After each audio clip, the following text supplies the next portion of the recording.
هر طرف ته د وحشت ته بلا شور دی هر طرف ته د وحشت ته بلا شور دی دې حالات کې به څوک څه زندګي وکړي او که د یو بل د وجلو نه وزګار شو بیا کېدی شي پښتانه زندګي وکړي مننه هر طرف ته د وحشت ته بلا شور دی دې حالات کې به څوک څه زندګي وکړي او که د یو بل د وجلو نه وزګار شو بیا کېدی شي پښتانه زندګي وکړي او څه به وشي که یو بل منصور پدار شي څه به وشي که په ما خاورې انبار شي ما ته مه وایې چې مه کوه قلار شه زه دې مړ شم خو چې دا خلک په لار شي ما ته مه وایئ چې مه کوه قلار شه زه دې مړ شم خو چې دا خلک په لار شي او دا مې یاد ساتئ زما د وینو رنګ به عقوبت یو ځل د سرو ګلو ګلزار شي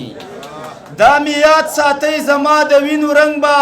عقوبت یو ځل د سرو ګلو گلزار شي او ستا د مخ لمبې به مړې کړي په توکاڼو که برسیره مې دنیا ته د زړه نار شي او خامخا به خپل منزل ته وررسیږي څوک چې سیند غونته په جوش او په ناتار شي او د پیغور بار به یې سپک شي له اوږو نه یو ځل نه انور دې سل ځله سنګسار شي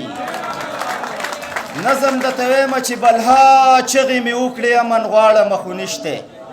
بلها چغې مې وکړې امن غواړمه خو نشته دشمن ته په خپو لاس دم ورته جاړمه خو نشته عجبه افسانه ده که کتاب په لاس راغی سره د مصنف په ایران غاړمه خو نشته نو علمه راشئ دلته د انسان وینه خرڅیږي دا کار صرف په ایمان د مسلمان په ملک کې کیږي که چا د امن نوم واغس نو خدای ګو خیر نشته سبا له به والله په خپلو وینو کې لمبیږي یو ځای خوشحالي نشته په هر ځای کې جوړ غوبل لی دا سلو به شورو د مړه دا لا څنګه چل لی چا خوار کړو د اسلام په نوم په ځان یې پوهه نه کړو چا ځان خیراتي کړی او چا ځان راته پاګل لی نو بلها د کار سړي را لمړک له لامړه کېږي د غره غونته زلمي را لمړک له لامړه کېږي سکولونه مدرسې ته پاتې نه شولو قسم دی د قام واړه بچي را لمړک له لامړه کېږي په واړه کائنات کې صرف اوربل په پښتنو دی کابل وزیرستان سواد باجوړ هم د کتو دی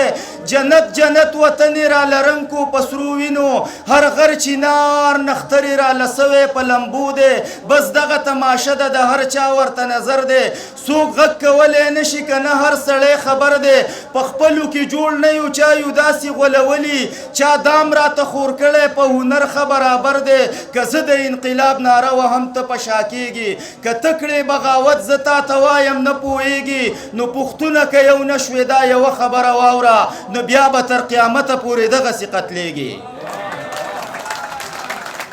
پښتونه که یو نه شوې دا یوه خبره واوره نو بیا به تر قیامته پورې دغسې قتلېږي انوره جوړې ستا مزغو دنګلې دې پوهېږم زه کله کله ستا د دې خبرو نه یریږم خو بیا ځان سره سوچ وکړم چې دومره خلک لاړل نو څه دنیا به ورانه شي که زه پکې سر کېدم